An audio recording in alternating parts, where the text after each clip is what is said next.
Moses' staff was Moses' testimony. Moses' staff was the thing that he'd been carrying from the first time God spoke to him at the burning bush in the wilderness. You remember that story? Moses' staff was one of the signs that God gave to Moses. When he threw it down, it becomes a serpent. And when he picks it up by the tail, it becomes a staff again. Moses' staff, he says here, God reminds him, this is the same staff that you touched the Nile with and it turned to blood. This is the same staff that you held out over the Red Sea and the waters parted.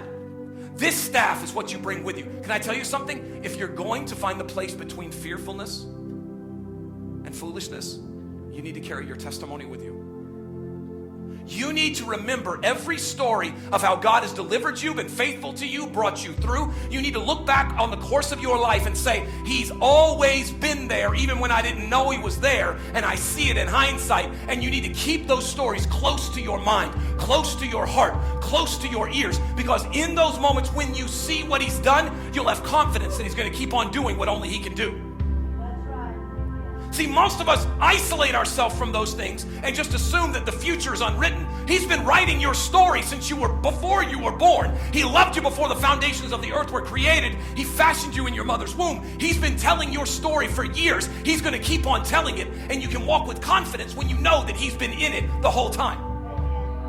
Here's the problem for some of us. We believe our testimony is the story of when I was a sinner and then I got saved. My testimony cuts off there, and then the rest of my life is something else. No. Your testimony actually begins when you get saved, and your testimony is the story that's told of victory after victory, after hope, after peace, after glory, after miracle, after all of these things. That's your testimony. I don't care how much you did before you were saved. I care what you've done after you were saved. Your testimony is what's been available and possible to you by the power of God operating fully in your life. That's what a testimony is. Moses' staff was the symbol of what he had been through and where God had brought him to. Keep that close to you, because in times of threat, it will matter whose story you're willing to listen to.